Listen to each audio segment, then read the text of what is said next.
Alhamdulillah, tamu-tamunya syukur kita pada Allah. Dengan izin dia, dengan rahmat dia, cuti macam mana pun kuliah kita berterusan. Alhamdulillah.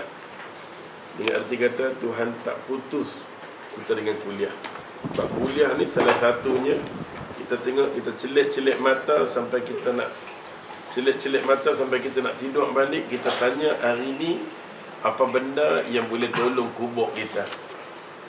Tiba-tiba kita ingat celik-celik subuh tadi aku sembahyang kat rumah, makan pagi dekat rumah, tengah hari aku pergi Nuri, petang saat ni shopping center, malam aku letih tidur, rupanya tak ada apa. Tiba-tiba hari ni daripada pagi celik-celik mata sampai nak tidur balik, ada benda yang kita pergi letak dekat kubur kita, bagi sonok kubur kita, bagi peluah kubur kita, bagi ada nur kubur kita, bagi kurangkan azab, dengan kita duduk di sini daripada pukul 10 sampai 11.30. Betul tak? Oleh sebab tu kuliah kita tak boleh tengok jam. Jadi benda ni kita bawa pergi kubur kita. Jadilah setiap hari kita tanya, hari ni aku buat apa? Esok ditakdirkan tak ada kuliah. Bila tak ada kuliah, pagi-pagi subuh ambil satu Quran, baca sikit. Tahu dah, semalam aku dah buat baca Quran dah. Cipta satu rekod yang mana kita tengok 24 jam ni, ada waktu yang kita sedia untuk mati esok ni, yang nama dia kubur. Yang tu paling takut sekali. Kalau orang semua takut dengan kubur, dia tak akan berlaku masalah fitnah memfitnah, jatuh aku jatuhan. Ini semua ni pasal apa? Punca daripada jauh dengan agama. Tuhan kata, Tuhan nak tengok sandiwara ni, ad-dunya lahibun walahun. Dunia ni semua sandiwara orang nak buat ni semua, dia tak fikir kata mati. Umur duk main tunjukkan dah mati dah. 70 tu tunjukkan umur dah cedera dah tu. Tu masih duk hebat lagi, lari sana lari sini, sayang. Daripada pagi sampai ke petang. Pagi ni pula pilari di mana? Pilari di Proton. Ada faham? Pagi-pagi ni pilari di Proton. Bersama dengan industri kan. Apa-apa pun tak tahu. Nasib Bukit Jelutong lah. Cerita apa pun tapi tak apalah. Okay. Daripada pagi-pagi pilari Bukit Jelutong. Lepas Bukit Jelutong ni kalau kabut nak kapal terbang nak pergi Afrika apakah kan saat ni macam tu habis dah. Habis masa macam tu. Umur tu kalau boleh dia rebah dosa istighfar dekat Allah Ta'ala, nak mati dah. Tapi umur ni dah berebut. Mau apa lagi? Duit yang duk ada pun tak termakan, tak terhabis-habis. Tapi pasal nafsu dia mendahului segala-galanya, itulah yang menjadi masalah.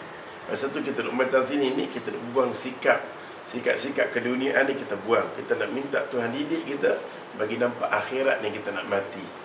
Pasal tu Nabi kata bila mai dah umur 40 tahun ni, kesedaran agama tak nampak sangat. Dia buat dengan agama apa lebih kurang je, mampu esok ni dia. Bila mai dah umur 40 tahun ni, banyak istighfar, umur tu umur yang pertama dah nak pergi dah. Dosa-dosa 45, dosa-dosa 50, dosa dah pergi. Dia jalan dengan cepat. Elok pada masa tu dah saat terakhir, Allahu Akbar. Mudah-mudahan kuliah kita ni bukan setakat kita baca hadis, tapi dia boleh bagi sedap kita. Jangan jadi macam manusia macam ni semua. Kita nak tengok mereka ni, Allah bagi dunia dekat mereka, tak bagi akhirat. Allah boleh bagi dunia, tapi takut-takut akhirat esok ni tak ada. Macam bapa Nabi Allah Ibrahim. Dunia Allah bagi dah, semua Allah bagi. Akhirat satu pun tak, dia tak akan jumpa. Dia jumpa anak-anak dia sekali tu je. Lepas tu dia tak jumpa dah. Allah posok dalam keadaan kekotoran, najis semua. Pakaian dia pakai dunia dulunya elok, Allah posok dengan busuk, sentiasa busuk sampai ke akhirat. Allah tak benarkan dia masuk syurga untuk selama-lamanya. Benda itulah kita takut. Masa kita punya tempat kita darul akhirah, Nabi kita. Daruna, rumah kita di sana. Rumah kita di sini saja. Rumah kita di sini masuk macam mana buat aircon pun panas lagi tak selesa. Rumah sana tak ada aircon, masuk ceria. Seronok. No lotion, no semua, tak payah mandi, wangi, tak berak, makan tak berak. Ada faham? Sini saat ni jam makan, balik-balik room dia keluar semua macam-macam. Okay. Kita percaya tak percaya, kita hangguk. Allah nak bagi tahu kat kita. Benda tu yang kita nak kena tanam. Ya Tuhan, aku nak pergi tahu situ. Tuhan, aku nak kenal betul diri aku. Aku dah betul dah nama isteri suami aku dah betul dah bini aku dah betul dah tak mau, lah ni aku kena usung diri aku. Macam Nabi Allah Nuh dah betul dah anak dia, dah betul dah isteri dia tak mau, dia betul diri dia. Kita pun macam tu. Kita duk tengok Allah bagi kat kita saja sedap ni lebih. Allah tak bagi kat anak kita, tak bagi kat orang lain. Maka kita kena betul diri kita. Kita jangan tunggu sampai semua nak betul baru nak betul diri. Jangan. Bila mana Allah dah bagi kat kita kekuatan yang lebih, kita usung diri kita dulu. Kita berdoa minta Allah usung yang sakit baki. Kalau tak upaya, macam mana? Maka di dunia lah kita jumpa isteri kita, di rumah, di dunia lah kita jumpa suami kita dengan anak pinak. Di akhirat, Assalamualaikum warahmatullahi wabarakatuh. Ni Quran doa Abang Ahmad. Yang tu lah kadang-kadang di akhir hayat kita meleleh. Aku boleh kumpul semua sekali di dunia ni berapa tahun sangat dengan apa, tapi malang sekali apa tak akan jumpa dengan aku di akhirat. Yang tu selalu kita kena beringat. Masa rumah kita bukan tak sini. Hari jalan cepat. Zaman sekolah kita fikir-fikir dah habis dah. Zaman kita masuk universiti dah habis dah. Zaman kita gatai-gatai nak kahwin dah kahwin dah. Zaman kita dah anak dah besar dah. Zaman kita anak nak keluar dari universiti dah nak dapat cucu dah. Kesemua tu petanda menunjukkan umur kita jalan begitu pintar cepat. Masa tu kita tengok, walaupun masa jalan macam mana pun bagus, duk SMS bila nak start kuliah, alhamdulillah. Maka kuliah pun bermula. Oleh sebab tu hari ini kita mengaji bab zakat. Bab kita tengok muka surat 303, betul tak? Kita mengaji bab zakat dan sedekah. Dua bab ni kita akan bincang. Muka surat kan? Hari ini bab zakat 303. Sebelum kita nak masuk kewajipan bab zakat ni, bab zakat tak lain dan tak bukan kita akan cakap banyak tentang Muaz bin Jabal. Ustaz akan cakap, sebelum nak cakap bab bab Muaz bin Jabal ni, kita cakap bab Quran dulu. Bab kalau boleh bab zakat ni dia banyak, tapi hadis yang ada dalam ni kita tak akan baca semua. Pasal ada hadis berkenaan dengan kambing macam mana, lembu macam mana, unta macam mana, benda macam tu kita lalu sekali imbah je. Oleh sebab tu lebih baik kita ambil macam mana sirah, perjalanan cerita hukum syarak berkenaan dengan zakat. Sikit-sikit pun jadilah. Kita tak nak persen-persen itu semua Ustaz tak reti. Jangan tanya ke Ustaz itu. Okey, bab zakat.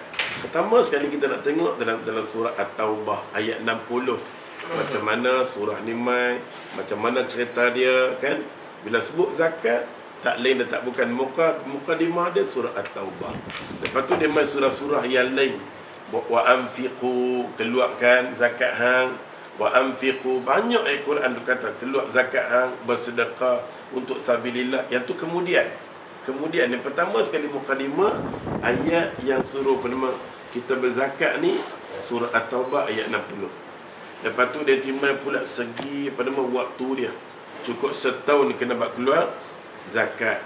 Lepas tu ukuran dia pula, kalau orang yang mudah cari duit, maksud dia kenderaan dia pakai tu dia pakai kenderaan, mesin yang tu yang ni semua, zakat yang dia nak buat keluar cuma 20% saja. Tapi kalau dia gunakan tenaga dia yang tu yang ni susah 10%, itu zakat cakap lebih kurang. Lepas tu nisbah dia macam mana nak keluar dia. Orang yang wajib, siapa dia wajib sangat-sangat kena keluar zakat ni, kan? Dan siapa-siapa yang kategori yang sedekah ni, dan siapakah yang wajib kena terima ni, siapa dia? Siapa Allah SWT suruh kita buat keluar zakat? Wa yutahhiru tathhir. Tuhan kata aku nak bersihkan. Ada benda kita belum mai lagi cukup setahun, tapi kita kena buat keluar zakat. Takut penyakit semayang kita, penyakit mood agama kita kurang, macam tu kita bersedekah. Sebelum dia mai waktu, kadang-kadang kita rasa malas, aku ni malas nak semayang mengaji. Nampak dan lain dah, kita buat keluar. Wa yutahhiru tathhir. Dengan hang keluar, aku akan bersihkan hang. Aku akan handle masalah hang. Aku akan jaga diri hang balik, aku akan pulih balik. Kita akan tengok yang tu ayat yang seterusnya. Bila mana kita buat keluar benda wajib, tapi ada benda tak senonoh kat diri kita. Allah kata hang buat keluar benda wajib, hang kena tambah lagi benda sunat hang kena keluar, demi untuk membersihkan diri hang. Sebab harta yang berlebihan ni akan hancurkan dua benda, diri hang dan harta benda hang. Lepas tu kita tengok nikmat yang Allah bagi yang terlalu tinggi, nikmat yang paling tinggi sekali, nikmat orang Bukit Jelutong, kaya. Rumah 1 juta ni orang kaya lah, ada faham. Kita sendiri pun tahu diri kita ni kaya. aku ni kaya ni, kan? Pasal orang yang kaya ni satu nikmat yang paling disukai oleh Allah. Allah suka sangat-sangat orang kaya ni. Pasal apa? Orang kaya menyelamatkan agama. Orang kaya lah yang akan settle masalah fakir miskin. Orang kaya lah akan handle masalah. Pasal tu kategori yang paling tinggi sekali Allah letak pada orang kaya. Pasal dia saja yang boleh menyelesaikan masalah. Orang yang boleh menyelesaikan masalah masalah Nabi, yang Nabi duduk di Makkahul Mukarramah, ke semuanya sahabat dia yang kaya. Siapa dia? Abu Bakar. Abu Bakar heret siapa dia? Abu Bakar heret Abdurrahman bin Auf. Abu Bakar heret semua yang kaya-kaya dulu. Dia tak cari yang miskin. Dia heret yang kaya-kaya dulu. Dia inilah yang menyebabkan agama berkembang. Pasal tu agama meletakkan nikmat yang paling tinggi sekali. Bila mana Allah pilih orang tu jadi orang kaya, pegang duit banyak, kita kena rasa syukur. Aku duduk di bawah nikmat Allah yang banyak. Kita nak tahu kita duduk di bawah nikmat Allah. Dalam masa yang sama, kita duduk di bawah rahmat Allah, orang yang berduit. Orang yang berduit ni orang disayangi oleh Allah. Sebaliknya, orang yang berduit juga akan diletakkan dalam kategori yang buruk sekali kalau sebaliknya. Kalau sebaliknya. Oleh sebab tu kita nak tengok dalam bab ni, kita nak sentuh macam mana Allah SWT cerita berkenaan dengan orang berduit, macam mana dia dengan Allah Ta'ala. Lepas tu kita tengok pula jenis zakat yang akan masuk. Zakat emas dan perak sudah tentu mula-mula sekali. Zakat yang boleh pakai ni. Oleh sebab tu kalau boleh pergi kenuri, bukan pergi kenuri, pergi tempat kerja, duduk di rumah, pakai emas dan perak. Bila kita tak pakai sangat-sangat ni, dia boleh menyebabkan kita keluar zakat. Bila kita buat keluar zakat, kita tak tahu waktu tulis ni jadi kacau untuk kita. Maka emas dan perak akan lancar diri kita. Dengan setahun kita pakai 2-3 kali, kita tak perlu keluar zakat dah. Tapi langsung dah duk simpan macam tu, kita beli kita beli belian habitual 1 juta punya cincin. Contoh, bukan 24, 1 juta. Murah. Kita pakai ke 24 ialah murah lah. Kita pakai saja benda tu, automatik kita tak keluar zakat. 24 juta sikitnya banyak ke zakat? Kan? Oleh sebab tu, buah-buah yang pernah keluar zakat jenis macam mana kita terang. Adakah buah belimbing di rumah kita nak keluar zakat? Ustaz, saya ada buah belimbing. Lagi satu, saya ada baru ni orang tanya, Ustaz, rumah saya maplam dengan jambu banyak. Mampu ya? Benda-benda macam ni kita akan tengok buah jenis macam mana. Dan masa satu tahap, adakah buah maplam tu boleh buat keluar zakat tak? Kita akan tengok macam mana hadis Nabi sebut. Dan buah macam mana Nabi tak benarkan kita petik. Nabi kita jangan kita petik buah tu yang belum masak lagi. Sesungguhnya dia mendatangkan darurat bagi kamu. Kadang-kadang kita nak makan buah, kita kata apple. Nice, makan apple. Tapi apple yang bermain kat kita tu dah petik masa dia belum masak lagi. Dia tidak mendatangkan sebarang khasiat. Kita pernah mengaji dulu masa SPM dulu kan. Nabi kata jangan petik buah yang belum masak. Ustaz, kalau masak dan pemain sini, habislah lecu. Ya, tapi agama dah ajar kat kita. Agama kata pasal Allah sendiri tahu bila masanya vitamin yang ada pada pokok tu bila dia masak. Sikit je mukadimah dah masak dah baru boleh petik. Tapi belum lagi hang petik, batu kita peram dengan mesin.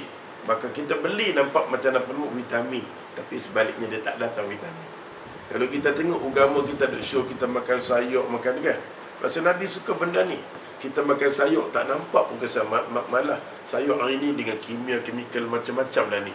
Spray dengan macam mana kan nak bagi dia gebu nampak elok. Kita lari daripada kaedah sebenar. Adakah jenis macam tu, apa hukum nak keluar zakat? Semua agama cakap masalah pokok buah-buahan dia. Main pula masalah kambing. Kambing Tuhan tak zalim.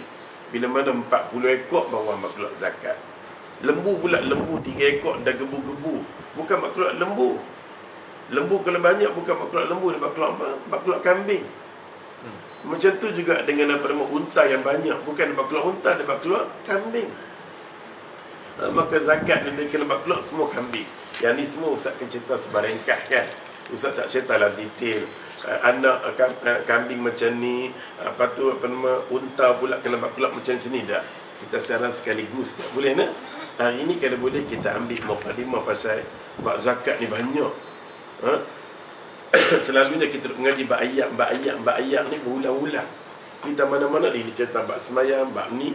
Hari ni kita nak cakap masalah bab bab zakat secara agak peratus yang menarik kita faham. taklah 100%. Ustaz pun nak detail betul tu pun Ustaz tak apa reti kan. Nak kena jumpa dengan Ustaz apa nama? Yang pakar tu Zaharuddin pula pergi cari dia mampu pula kan. Yang tu itu kemahiran masing-masing Allah bagi. Ustaz cerita segi apa yang Ustaz faham dalam kitab-kitab ni semua. Baik, hari ni mukadimah kita ambil dulu dalam surah apa nama? At-Taubah. Habis ayat ni, maka habislah pilihan kita.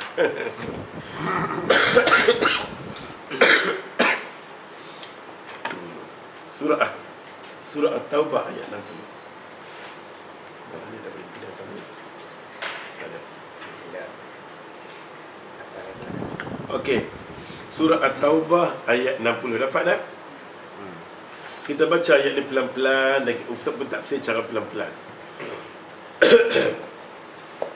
Innamas sadaqatu, sesungguhnya dapat tak? Ayat Taubah 60. Innamas sadaqatu, sesungguhnya barang yang kita kena penema sedekah. Sedekah adalah sedekah, zakat. Sesungguhnya barang yang kita kena sedekah itu kepada siapa dia? Kepada fuqara, okey? Kepada fuqara, lagi satu wal masakin wal amilina 'alaiha. Wal amilina 'alaiha ialah siapa dia? Amin. Orang yang kutip zakat tu. Wal mu'allafatil qulub, orang yang baru masuk Islam, baru masuk Islam. Wa fi riqabi ialah hamba, okey? Wal gharimina orang yang berhutang. Wa fi sabilillah ni orang yang berjuang di jalan Allah Ta'ala. Wa ibnis sabil, orang yang bermusafir, kan dia keluar berbumi tu. Faridatun minallahi, benda-benda macam ni lah kata Allah, aku wajibkan, aku Tuhan mewajibkan kepada orang yang orang yang berada, bagi pada orang-orang macam ni. Aku wajibkan dekat hampa, bagi pada orang 8 orang ni. Wallahu, sesungguhnya aku Tuhan, alimun, aku maha mengetahui. Lepas tu Allah maha mengetahui, dan hakimun, Allah bijaksana. Boleh nak? Ini ayat Quran. Dan kita tengok macam mana ayat ni boleh main. Kalau boleh kita Datuk baca sikit. Kita tengok ayat ni main macam mana. Kita tengok apa nama Datuk Jamil akan baca. Sebab ayat ni main macam mana. Sebab kita tengok yang paling sedih sekali, Nabi rasa sedih, Nabi rasa kecewa sangat-sangat. Nabi rasa kecewa sangat-sangat bila balik daripada suasana perang. Nabi agihkan harta. Bila Nabi bagi harta, rupa-rupanya dia cakap di kalangan mereka, orang yang main kuliah Nabi, pasal tak rasa pelik itu Rasulullah. Yang mereka sendiri tahu dia ni amin, dia ni jujur, dia ni baik. Dalam masa yang sama, sangka buruk terhadap Nabi itu ada. Sangka buruk akan ada, ya Allah, akan daripada dekat Nabi. Tapi sampai Nabi dengar benda ni, Nabi rasa letih sangat-sangat. Sebab itulah turun ayat ni. Bagi kita nak tengok puak-puak yang main kuliah kat Nabi macam mana dengan jahat. Tafsir Ibnu Katsir. Ya. Allah berfirman, dan di antara mereka, yakni di antara orang-orang munafik, ada yang mencelamu, yakni mencelamu tentang pembahagian sedekah zakat, yakni jika kamu membahagi mereka, menuduhmu dalam pembahagian itu. Mereka adalah orang-orang yang suka menuduh. Namun begitu, mereka tidak mengingkari agama Islam, tetapi mereka mengingkari atas pembahagian yang mereka terima. Oleh kerana itu, jika mereka diberi bahagian, mereka bersenang hati. Dan jika mereka tidak diberi bahagian, tiba-tiba mereka marah. Yakni mereka marah terhadap mereka sendiri. Okay, nah, itu apa salah satu yang Ibnu Katsir, pasal satu buku tafsiran ni mudah untuk hangpa. Quran Amerika ni duduk di rumah boleh baca sikit-sikit boleh faham. Tak tunggu sampai kadang-kadang nak nikah, boleh duduk di rumah masa baik. Kita tengok salah satunya Allah SWT nak cerita orang yang bersama-sama dengan Nabi. Bila mana sama-sama dengan Nabi, tiba-tiba dia cakap belakang, kita kategorikan munafik. Kita kategorikan dia munafik. Depan Nabi, bila masa Nabi duk agih, dia kata okey. Selepas pengagihan berlakunya kata belakang. Nabi bagi kat mereka, kat kita tak bagi. Tapi kalau kena bagi dekat dia, dia okey pula. Bila kena bagi kat dia, dia pun okey. Bila tak kena dekat dia, dia mula nak melompat, nak yang tu yang ni, ada faham? Oleh sebab tu golongan-golongan macam ni dia curiga terhadap Nabi, sangka buruk terhadap Nabi, yang Nabi ni tak bagi kat kami pengagihan tak betul. Nabi buat pengagihan zakat tak kena, tak betul, tak kena pada orang dia. Maka Allah Subhanahu Wa Taala kata, kalau hangpa curiga terhadap Nabi hangpa, buruk sangka terhadap Nabi hangpa, aku nak bagi tahu sesungguhnya bagilah harta benda pada orang ni. Ini aku yang suruh bagi. Faridatun minallahi, kewajipan yang aku tetapkan bagi orang yang berharta, bagi pada orang macam ni. Habis. Untuk nak mengelakkan Allah SWT nak mempertahankan Rasulullah. Allah nak bela Rasulullah. Allah nak kata, aku Tuhan memang suruh bagi pada orang macam ni. Apa nak kata apa? Nampak tu? Maka kita baca ni sebab dia. Sebab nuzul dia di kalangan orang yang berkuliah Nabi, sangka buruk dengan Nabi. Sambung. Berkaitan dengan firman-Nya, dan di antara mereka ada yang mencelamu tentang pembagian sedekah zakat. Mu'tadah berkata, yakni di antara mereka ada yang memfitnahmu mengenai pembahagian sedekah tersebut. Diceritakan kepada kami bahawa ada seorang laki-laki dari Badui yang mendatangi Nabi. Pada saat itu beliau sedang membahagi-bahagikan emas dan perak. Lelaki tersebut, Dengar syaitan menari. Ustaz tak ada nak cerita. Lelaki tersebut berkata, wahai Muhammad, demi Allah, jika Allah menyuruhmu untuk adil, kamu tidak akan berlaku adil. Nabi berkata, celaka kamu. Siapa yang akan berlaku adil kepadamu setelah aku? Bukan aku. Kemudian Nabi bersabda, berhati-hatilah kalian terhadap orang ini dan yang serupa dengan orang ini. Sesungguhnya di antara umatku ada orang serupa dengannya. Mereka membaca Al-Quran tetapi tidak menyentuh, merasuk ke dada mereka. Maka bunuhlah jika mereka keluar. Kemudian bunuhlah jika mereka keluar. Kemudian bunuhlah jika mereka keluar. Begitu juga diriwayatkan kepada kami bahawa Nabi SAW bersabda, demi zat yang jiwaku berada dalam kuasanya, sesungguhnya aku tidak memberi kalian sesuatu dan aku tidak memboikot kalian sesuatu. Aku hanyalah seorang bendahara. Allah kemudian berfirman, dan sekiranya mereka benar-benar redha dengan apa yang diberikan kepada mereka oleh Allah dan Rasulnya, dan berkata, cukuplah Allah bagi kami, Allah dan Rasulnya akan memberikan kepada kami sebahagian dari kurnianya. Sesungguhnya kami orang-orang yang berharap kepada Allah. Ayat ini mengandungi adab yang tinggi dan rahsia yang agung, yakni redha terhadap apa yang diberikan oleh Allah dan Rasulnya, serta bertawakal hanya kepada Allah. Iaitu firman-Nya, mereka berkata, cukuplah Allah bagi kami. Begitu juga berharap hanya kepada Allah dalam memohon taufik untuk mentaati Rasulullah dan melaksanakan segala perintah beliau, menjauhi seluruh larangan beliau, membenarkan setiap berita yang dibawa oleh beliau, serta mengikuti jejak beliau. Boleh faham dah? Dengar dah? Kan hari ni pada pada kuliah slow motion. Kadang-kadang dia ada taufan, ada ribut, cuaca dia berubah daripada semasa ke semasa. Oleh sebab tu kita tengok ada di kalangan yang main kuliah Nabi bagi sakit hati Nabi. Bagi sakit hati Nabi, malah boleh sumpah dengan Nabi. Walaupun Allah bertindak adil sebagai dia, hang takkan bertindak adil. Ya Allah, berani kata depan Nabi SAW, ni jenis orang yang kumpul hati. Ayat Quran ni kita akan baca bila mana Nabi dengar macam tu, maka Nabi suruh Mu'az bin Jabal pergi Yaman. Ustaz akan cerita macam mana Nabi SAW merasa sangat-sangat seorang yang dikurniakan kekayaan melimpah banyak ni adalah orang Badui di Yaman. Kita tengok macam mana Nabi nak suruh satu sahabat boleh selesai. Pasal jenis orang kaya ni memang sedekah nak keluar, dia fikir punya lama. Tapi benda-benda dia nak beli benda tak senonoh, rokok cepat. Ni musibah yang paling besar sekali. Kita dah baca benda macam ni semua, kita jangan ada kat diri kita. Walaupun orang main dengan satu paper nak minta budak-budak wakoton kapal kada minta, ambil RM1 cuma bagi keluar. Latih diri daripada kosong tak bagi langsung. Bagi kita kata, ya Allah, kunilah. Ada orang ding dong dia nampak macam sihat, ambil bagi sikit. Yang mukadimah. Pasal apa kita tak mau sikap tak bak keluar ni, dia boleh menjejaskan banyak benda. Ni semua daripada tak mau berkeluar, mengharapkan mau saja daripada Allah. Dia mau saja, Nabi bagi kat dia saja dia mau. Tapi dah berkeluar untuk Allah tak mau. Minta kat Allah, bagi rezeki, bagi rezeki, bagi rezeki, bagi rezeki. Aku bagi sihat, aku bagi setiap bulan kat hang. Bapa bagi kat aku. Bapa bagi kat aku. Aku bagi kat hang, tapi bapa bagi kat aku.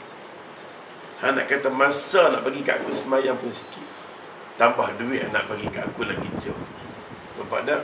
Maka sampai satu tahap, orang ni akan ada sikap tak puas hati terhadap Rasulullah SAW. Wahai Muhammad, siapa kami yang usaha lebih-lebih nak minta dengan kami?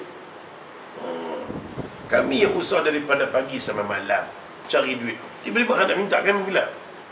Dah pembahagian hang tak adil. Semua minta dengan kami, elok kami kaya sikit mai. Nampak banglo, dindor. Baiklah cari tempat lain. Ke semua suasana ni kita tengok bab zakat masa tu kita ambil masa panjang pasal nak didik kita. Jangan jadi sampai tahap tu. Sampai Nabi hantar Muaz bin Jabal. Nabi meleleh ayat mata dia nak membentuk orang-orang yang berduit dengan agama ni paling susah sekali. Pasal tu pilih mana-mana kuliah pun kalau ada kata kawasan ilik apakah? Ada satu surau nak nampak satu soh pun susah. Betul tak? Satu soh Allah bagi nikmat duit, nikmat kedudukan, nikmat makan, tapi nak bangun sembuh tu. Very problem. Jangan jadi macam tu ya Allah. Ini semua boleh menyebabkan darurat diri. Darurat diri yang mana last kali mati orang-orang macam ni semua Quran cerita fa'asaddaqa. Ambil ayat Quran tengok. Last kali dia kata aku nak sedekah duit aku dekat Allah. Baru dia tahu nilai duit ni boleh tebuskan segala-galanya. Pada masa tu Tuhan tak mau pada. Masa kita sakit sangat-sangat, nak buat wasiat tak sah segi hukum Allah Ta'ala. Nak mewasiatkan satu hukum wasiat kita nak buat, nak tinggal pesan, tak laku di sisi Allah Ta'ala. Kecuali orang lawyer yang ada kepentingan ada pergi buat. Kan masa tu orang tengah sakit, hukum haram. Kita walaupun lawyer, kita kata ya undang-undang boleh, tapi undang-undang Tuhan tak boleh. Aku lawyer, aku tak mau kebatal balik. Aku tak mau pendapatan aku semak perut ni semua, esok ni susah diri aku, tenggelam dengan keluarga aku tak mau. Walaupun aku lawyer, aku nak cari tempat lain. Ada faham? Bukan senang pasal kita duduk di zaman yang orang buat dosa, kita pun terlibat sikit nanti. Mula-mula sikit-sikit, lama-lama dah jadi merebak, dah jadi kebiasaan duk buat wasiat walaupun dengan orang dekat nak mati. Kita rasa benda tu biasa. Bila hati kita dah gelap, kita kena fikir bahawa semua yang kita buat ni akan berakhir. Kita tak mau macam orang duk main kuliah kat Nabi, kaya, dah ada duit, dah ada kategori, Nabi tak bagi kat dia. Dia kata, Muhammad, aku nak bagi tahu kat hang. Kita baca Quran tu. Muhammad, Quran Allah cerita tentang hamba Allah ni. Dia walaupun dia main, dah ada dah, pasal apa tak bagi kat aku? Walaupun Tuhan suruh hang bagi, aku rasa hang tak akan bertindak adil. Maka Tuhan kata, innamas sadaqatu, sesungguhnya sedekah aku yang tentukan supaya Muhammad bagi pada 8 orang. Apa jangan ragu lagi. Bila ada syarat dia nak bagi, itu hak yang aku tetapkan. Faridah, kewajipan imai daripada aku. Aku yang suruh bagi, bukan Muhammad nak bagi. Sedih dah orang main kuliah Nabi? Orang main kuliah Nabi, petikai kat Nabi. Pasal tu ya Allah, bila mai satu tahap, maka Nabi SAW kata akan satu zaman yang mana orang tadah tangan untuk minta sesuatu, memang kita tengok pada masa tu orang tutup pintu dan tak nak bagi. Akan datang zaman tu, kita kalau boleh kita ambil sikit, macam dapat gaji sikit je, ambil sedekah, buat tabung kat rumah, tabung sendiri je saya kata. Dengar betul-betul orang tu susah betul-betul, dekat-dekat nak buka sekolah ni kan, ambil dia buka, bismillah, nak ambil ke halal. Aku tengok anak hang ramai, hang pula kena orang bodoh, hang baru duk jek baju saja ya Allah. Rumah berselera ni semua ni, kita tengok dia tak ada nak urut, kita pergi bagi. Kita handle masalah dia, Allah Subhanahu Wa Taala kata apa? Aku selesai masalah hang. Kita akan baca ayat innamas sadaqah ni, kita menarik sangat-sangat. Tuhan nak cerita dekat kita, dengan RM2 kita, Allah jamin nak masuk syurga kita. RM2 kita, aku akan selesaikan masalah. RM2 yang kita bagi ni, aku selesai penyakit ni Quran. Kita nak baca tafsir hari ni sikit je, kita tengok betapa besarnya Allah nak cerita bagi orang yang kaya raya, yang sombong bongkak dengan Allah Ta'ala, sampai Allah turunkan ayat yang seterusnya dekat dia. Wa anfiqu. Wa anfiqu. Dia datang perintah tu order. Lah ni juga, aku mau hamba keluar duit hang, aku akan settle. Allahu Akbar kabir. Kita dengar ayat ni, kita dengar ayat lain. Pasal tu bab berkenaan dengan zakat ni, kita panjang sikit, tak apa dah. Maka apa kita nak, ni belum tafsir dah. Belum tafsir, baru cerita. Sambung. Kita masuk ini, kita bagi habis ayat ni dulu, kita masuk hadis Nabi. Kita nak tengok macam mana Muaz, kita nak tengok macam mana Anas, Abu Bakar, kita tengok macam mana sahabat-sahabat Nabi. Allahu Akbar kabirah. Meleleh ayat mata tentang bab peristiwa yang berlaku pada diri Nabi sallallahu alaihi wasallam. Sedangkan Nabi kita akhir hayat dia, apa pun tak ada kat dia, satu cincin rotan saja yang dibuka, dia bagi ke Anas. Yang tu pun orang petikai ya Allah tentang Nabi.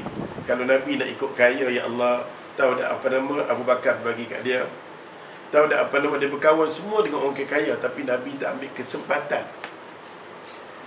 Nabi yang paling kaya sekali siapa dia? Khadijah. Tapi macam mana nak hidup Khadijah? Macam mana hidup Nabi? Janganlah kita kata dekat Rasulullah berkepentingan. Rasulullah berkepentingan cari kita tengok buku-buku yang ditulis oleh Yahudi. Nabi cari orang kaya-kaya. Isteri Nabi memang kaya. Tapi adakah untuk diri dia? Dia dua lai baju tu je Nabi. Betul tak? Sikat dengan sikat tu lah, cermin dengan cermin tu lah, dengan satu bantai tu lah tidur, ya Allah. Kalau Nabi nak ambil kekayaan daripada isteri dia, sudah tentu hidup Nabi kaya. Nabi takkan tidur dengan tidur tidur dengan apa kita kata tikar tu. Bila tidur, bila Nabi bangun, nanti nampak bekas dekat diri Nabi. No namlop pada faham. Tak ada spring nak sonok-sonok. Nabi tak ada. Nabi boleh ambil kepentingan, keselesaan tu Nabi boleh ambil. Pasal tu bila mana Nabi kahwin dengan Aisyah radhiyallahu anha, Nabi pernah tengok Aisyah kaya dengan bapa ada Abu Bakar. Tapi bila Nabi balik dengan bumbung tak ada, Nabi bawa Aisyah redha. Hampak bumbung tak ada. Oh, di rumah Nabi ke? Tak kata apa. Tapi Nabi raih sangat-sangat Aisyah. Hang daripada rumah yang mewah, hang sanggup duduk dengan aku, tak ada apa. Aisyah, aku tak ada apa. Balang makanan takat ni aku ada. Balang makanan yang ni saja aku ada, Aisyah. Sedangkan Abu Bakar mantak dekat dia, kadang-kadang mantak dan tamar kat dia. Dia ambil dia tengok orang fakir miskin dia bagi. Kalau Nabi berkepentingan, sahabat dia kaya raya. Tapi hidup Nabi macam mana, ya Allah Tuhan? Masa tu bila mana orang petikai tentang Nabi bahagi tak betul, Nabi berkepentingan, subhanallah. Itulah ayat ni mai. Ayat ni mai apa dia? Untuk membela Rasulullah sallallahu alaihi wasallam, bukan jenis macam tu. Bukan jenis macam tu. Bagi kita tengok ayat ni. Innama sadaqatun. Innama ni, minta maaf Ustaz, ajak empat sikit. Innama ni maksud, bila sebut perkataan innama ni, dia kata ada telah hasad. Dengar sini sikit je, tafsir sikit je. Innama ni sesungguhnya barang. Innama ni kita kata macam ni, kita kata dalam ramai di kalangan kita ni yang rajin kutip duit, kutip derma, datiliza, katalah dalam ramai kita ni, kita kata innama sesungguhnya yang paling banyak dikutip duit derma ni datiliza. Contoh, faham tak? Maka sesungguhnya dalam ramai-ramai kita ni, yang termasuk dalam tu siapa dia? Datiliza. Yang lain semua tak termasuk. Nampak? Sesungguhnya, faham maksud Ustaz? Sesungguhnya barang yang kita kena sedekah tu. Macam dia kata dalam buku ni, dia kata apa? Demikian juga perkataan tadi, hanya si Hatim, dia kata yang dermawan. Hatim ni orang yang paling derma sekali. Berarti kita, dia kata, membatasi kedermaannya itu hanya kepada si Hatim saja, bukan yang lain. Clear tak? Dia saja yang dermawan, yang lain tak dermawan. Yang termasuk dalam kandang tu dia, yang lain tak. Maka sesungguhnya sedekah, sesungguhnya barang yang kita kena sedekah, duit yang kita kena sedekah. Innamas sadaqatun. Persoalan yang kedua kita timbul, Ustaz, pasal apa dalam Quran ni sebut sedekah, pasal apa tak sebut zakat? Pasal apa dia sebut sedekah? Pasal apa tak sebut zakat? Sepatutnya sesungguhnya barang yang kena zakat. Pasal sedekah dengan zakat tu benda yang lain. Baik. Bila mana kita sebut perkataan sedekah atau sedekah, maka ulama-ulama lebih setuju mengatakan bahawa pasal sedekah ni orang semua tahu. Orang Yahudi pun kalau kita nak bantu orang, sedekah. Tolong-menolong kan? Kan kita tolong, kita bagi tu sedekah dah. Sedekah lah. Bangsa asing duk bagi duit apakah? Sedekah. Maka di sini kita tengok dia tak gunakan perkataan zakat. Maka sedekah tu lebih umum, lebih besar. Kadang-kadang orang yang bak keluar zakat tu, macam tadi Ustaz kata, bak keluar zakat yang wajib saja. Sedangkan ada benda yang Allah SWT mahu daripada dia ialah sedekah sama. Bila sebut berkenaan dengan sedekah, maka zakat dan sedekah. Okey? Bila sebut innamas sadaqatun, sesungguhnya zakat dan sedekah. Pasal tu ulama mengatakan bahawa bila mana kita nak kata sedekah pun tak apa, nak kata zakat pun tak apa. Katalah kita bagi, ni sedekah saya, sedangkan zakat sah. Okey? Ni sedekah saya. Innamas sadaqatun, sesungguhnya sedekah dia. Pasal tu ulama mengatakan perkataan sedekah, perkataan zakat ni samalah senang. Samalah senang. Clear tu kan? Kita sambung. Maka dia kata kat sini, sesungguhnya barang yang kita kena sedekah, barang yang kita kena zakat, kepada. Ini maksud dalam ni kepada. Kepada siapa? Fuqara. Fuqara ni siapa dia? Fuqara wal masakin. Masalah kita tengok di sini, apa perbezaan fuqara dengan masakin? Yang ni pun ada sebahagian ulama yang nak ambil mudah, dia kata fuqara dan masakin sama. Ada ulama mengatakan fuqara apa pun tak ada kat dia. Apa pun tak ada, selalu speaking macam ni, apa pun tak ada. Nak kata rumah bukan hak dia, nak kata kereta pun tak ada, motor pun tak ada, apa pun tak ada. Fuqara. Kita nak jumpa fuqara tempat kita memang mustahil. Kan? Fuqara. Masakin ni menunjukkan orang yang ada tapi orang yang ada sesuatu tapi tak mencukupi. Contohnya kita tengok dalam Quran duk cerita dekat kita dalam satu kisah. Ya. Dan dalam satu kisah berkenaan dengan Nabi Musa dengan Khidir, Nabi Khidir kan? Bisa dengar cerita ni? Nabi Musa dengan Khidir. Nabi Musa minta, ya Allah Tuhan, rasa-rasa orang semua merujuk dengan aku rasa akulah yang paling alim sekali, akulah yang paling tahu sekali. Tuhan, Nabi Musa tanya, ada tak orang yang paling alim sekali, orang yang paling tahu sekali lebih pada aku? Tuhan kata, ada Musa. Bukan hang saja, ada orang cerdik lagi pada hang. Kalau macam tu, kalau dia cerdik, aku nak pergi mengaji dengan dia. Pasal semua orang nak main kat Musa, Nabi Musa. Maka Nabi Musa pun teringin, dia ingat dialah yang paling cerdik, paling alim. Pasal tak ada, dia nak mengaji dengan siapa lagi? Semua orang mengaji dengan dia. Akhirnya Allah kata, ada orang cerdik tu, ada sekian-sekian tempat, hampir celah tu. Kan ni Quran cerita tak? Surah Kahfi, oi. Betul tak? Akhirnya Nabi Musa pun pipi jumpa dengan Nabi Khidir. Ni nak cerita berkenaan dengan apa beza fakir, fakir dengan miskin. Fakir miskin apa beza dia? Fakir apa dia? Miskin apa dia? Maka pada masa tu Nabi Khidir kata, kalau apa-apa kalau hang tengok, hang jangan cakap. Baru hang dapat ilmu. Hang jangan cakap apa-apa ni. Okey, aku nak mengaji dengan hang, maka kalau nak mengaji aku, hang jangan cakap apa-apa pun. Dia pun naik atas satu kapal. Tidak? Satu kapal, kita kata senang, perahu kapal dia naik. Elok dia naik atas tu dengan Musa. Tiba-tiba Nabi Khidir bagi bocor tu. Nabi Khidir bagi bocor. Apa hang buat macam ni? Buat pasal apa hang buat macam ni? Tenggelam aku dah kata hang jangan cakap. Kan? Khidir bagi syarat. Aku kata jangan cakap. Habis dah. Allah minta maaf. Maka dalam Quran nak cerita dekat kita, Khidir kata, kapal ini milik orang miskin. Yang orang suka ambil daripada kapal ini, suka ambil kesempatan raja yang zalim, nanti ambil kapal ini. Daripada raja ambil kapal ini, biar aku bagi tenggelam. Nak cerita dekat kita, ayat Quran cerita, orang miskin ada sesuatu tapi tak mencukupi. Betul tak? Orang fuqara tak ada apa langsung. Maka daripada sini kita tahu fuqara ni, walaupun ada ulama mengatakan Fakir miskin sama. Pasal tu kita istilah fakir miskin di sini. Di sini pasal kita tak boleh nak cari. Mula-mula kena pergi cari nak sedekah ni, mula-mula sekali Tuhan mau pergi cari masalah ni dulu. Jangan pergi bagi dekat orang hutang, pergi cari yang ni dulu. Bagi tutup aib orang Islam yang ada kat bumi Malaysia, pergi cari orang siapa dia? Fuqara dulu. Yang tak ada, pergi cari dia dulu. Supaya tak nampak, kita tak mau Islam nampak susah, tutup dia dulu. Nampak tak?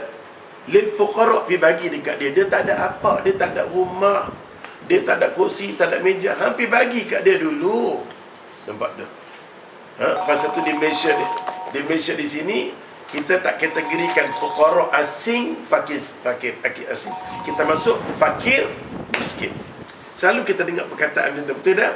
Kita dengar fakir miskin. Tapi Quran mengasingkan dia. Lil fuqara wal masakin. Okey? Maka bila sebut fuqara ialah orang yang tidak memiliki sesuatu, tapi orang miskin mempunyai sesuatu. Macam cerita tadi dalam surah Kahfi, dia ada kapai. Nampak tak? Dia ada sesuatu tapi tidak mencukupi. Clear tak tu? Clear. Untuk orang Islam, Ustaz. Islam Ya, sahaja. kita bagi pada orang tu dulu. Okay, nanti saat dia timbang umum. Nanti saat dia timbang kita tengok. Jadi tujukan pada orang Islam. Kita kalau untuk zakat ni, kita nak tengok orang Islam berada dalam keadaan elok dulu.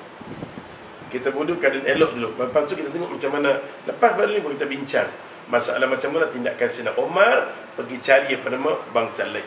Macam mana Omar bin Abdul Aziz cari benda lain. Setelah selesai orang kita, baru pergi cari bangsa lain. Kita jangan bantu orang lain dulu, kita tengok bangsa kita dulu. Bagi selesai masalah benda-benda yang dia ada, dia mendekatkan. Pasal dia ada Islam, cuma nak bagi kat dia elok supaya dia boleh sembahyang mengaji dengan keadaan elok.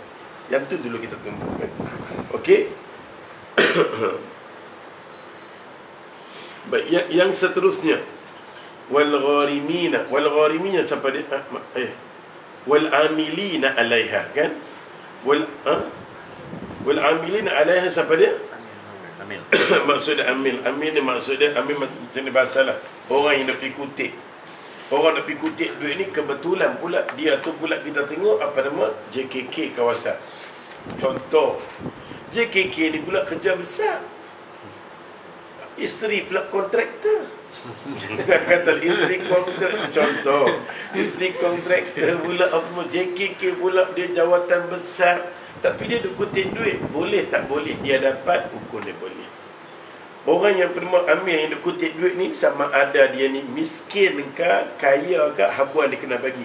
Pasal Islam kata punca daripada dia kutip lah, boleh bagi ke orang lain. Kena bagi kat dia dulu. Kena bagi kat dia dulu. Maka dalam bab sampai mas, habis nak bagi fakir miskin, kategori yang ketiga Allah kata utamakan dia. Allah letak dia di atas.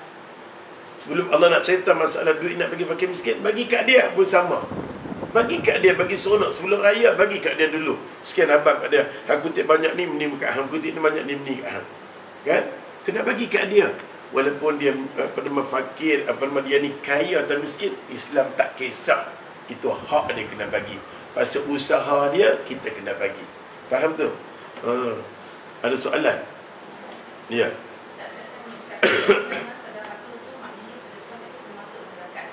Ya. Macam mana ilmu sedekah tu? Ya.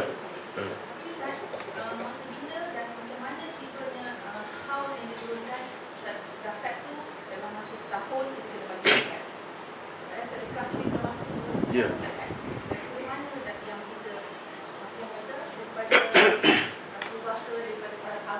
Ya. Bagus. Sebenarnya dalam Quran tidak menceritakan semua ni. Mai hadis Nabi cerita.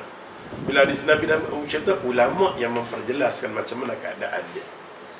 Kita baca ayat Taubah, lepas tu sini kita masuk segi waktu dia setahun, kita masuk pula segi Ustaz kata tadi 20% lah, ada 10% lah, nisab dia lah, macam mana nak keluarkan, yang tu semua kita masuk selepas yang ni. Kita akan tengok macam mana dikatakan dia kena buat keluar setahun tu, kena keluar zakat. Masa dia buat keluar zakat, kita tengok macam Ustaz kata, perlu bagi dia. Kita tengok diri dia, walaupun dia buat keluar benda wajib, sedangkan dalam masa yang sama Allah minta lagi dekat dia buat anfiqu, dan kena buat keluar juga sedekah. Masa Nabi SAW, bila mana Nabi jumpa bernama Muaz bin Hakam, pada masa tu dia main masjid. Saya pernah cerita kan, dia masuk dalam masjid, ayat mata Nabi merambu meleleh. Ayat mata Nabi meleleh. Ayat Nabi kata, macam manalah aku nak tegur dekat dia ni, macam manalah aku nak tegur dekat dia ni. Allah, dia ni kaya sangat-sangat, ibadat rajin, tapi satu yang ada dekat diri dia ni, dia tak tahu macam mana dapat keluar. Harta dia melimpah, ibadat rajin. Maka orang yang ibadat rajin dan harta melimpah, Nabi bimbang tentang ibadat dia. Maka Nabi tegur kepada dekat dia, aku nak beritahu kat hang ni, kalau boleh cubalah harta yang melimpah tadi hamba keluar zakat. Hang bersedekah, Nabi kata kena sedekah. Bersedekahlah. Setelah dia infak di jalan Allah Ta'ala zakat, maka ada sikit duit yang berlebihan, lebih sangat-sangat ni. Maka pada masa tu Allah bagi dengar telinga dia kok sini kok sana, yang mana akan nak infak cepat. Kalau tidak, dia akan mendaruratkan diri hang. Diri hang akan bermasalah, akan main penyakit yang mengancam, duit hang akan keluar. Jumpa doktor 10,000, saat ni nak bedah 20,000, akibat daripada tak mau bersedekah. Yang kedua, ancaman daripada harta benda yang terkumpul di rumah hang. Saat ni yang tu, saat ni yang ni, dia akan kacau. Itu Nabi tegur pada tu. Sebab tu insya-Allah kita akan masuk tengok bila akan berlaku suasana tu. Tu dalam masa setahun pun kita akan masuk hadis Muaz ni. Bila Muaz balik, maka Nabi sallallahu alaihi wasallam, kerana hadis yang mula-mula Nabi katakan Muaz, Nabi kata Muaz pergi ambil dekat orang kaya-kaya. Tengok hadis ni. Kita akan masuk insya-Allah. Hadis ni dia kata apa dengan Muaz? Sesungguhnya Allah SWT mewajibkan kalau boleh pergi ambil. Nabi kata tu'khadu aghniya, pergi ambil duit daripada orang kaya-kaya, fataruddu, ambil duit daripada kaya-kaya ni, pergi bagi dekat miskin. Muaz, pergi ambil kat depan Muaz, daripada ramai orang Islam yang masuk yang susah, pergi ambil dekat depan. Pada masa tu hukum main sedekah. Belum lagi jadikan setahun macam manakah. Lepas pada tu, akibat daripada sedekah tak berjalan, maka syariat turun untuk menentukan macam mana keluar zakat. Kita akan tengok kejadian yang mana Muaz bin Jabal radhiyallahu anhu, bila sampai di situ, Nabi kata sedekahlah. Rupa-rupanya masalah sedekah kita tengok memang susah nak bersedekah. Manusia memang tabiat manusia ni, Allah kata pada dia ada wahan ni lah Nabi sebut wahan. Nabi kata akhir zaman ada orang penyakit wahan. Dan apa maksud wahan? Penyakit wahan ni bernama hubbud dunia wa karahatul maut. Penyakit wahan akan main pada manusia akhir zaman. Hubbud dunia, Nabi kata dia akan cinta dunia, dia takut, tak mau, benci pada mati. Dia benci mati, sakit sikit dia takut dengan mati, pergi cari cepat-cepat. Doktor, kalau kena kanser lagi 2 bulan aku nak mati, tak mau. Ambil duit ribu-ribu habis, beratus ribu habis, sanggup nak selamatkan diri, sedangkan untuk bersedekah tak mau. Kita akan tengok macam mana adik-adik ni datang, cerita nak cerita kat kita. Masa tu Ustaz kata, ya Allah, bab zakat ni biarlah kita ambil masa kita bersembang, tak apa dah. Pasal dia ada maslahat. Bukan takat kita nak tahu segi hukum, kita nak tahu akibat yang mendaruratkan Islam dan iman kita dengan duit. Islam kita boleh goyang, iman kita boleh goyang dengan duit. Pasal tu kita tengok sahabat Nabi daripada kedudukan Muaz. Kita tengok macam Abdurrahman bin Auf. Abdurrahman bin Auf duduk di tempat yang tinggi, ya Allah Tuhan kan. Kalau kita baca cerita-cerita orang kaya-kaya di kalangan sahabat ni, kita tak tahu apa nak kata iman mereka secara mendalam. Yang ni kita mau, Tuhan dah sayang dekat aku, dalam ramai-ramai manusia, Tuhan bagi nikmat dekat aku, Tuhan pilih aku jadi orang kaya, dengan erti kata orang sayang, Allah sayang. Masalahnya, betulkah kita akan berterusan duduk di bawah rahmat Allah? Itu kita menentukan dengan duit ringgit yang kita kumpul. Kita akan dengar cerita tu nanti. Hari ni kita tafsir dulu, lepas tu kita tengok yang 8 orang ni macam mana kedudukan dia. Lepas tu kita masuk hadis, kita akan tahu haul dia, nisbah dia, semua dia berpunca daripada Nabi bagi tahu sebenarnya sedekah dulu.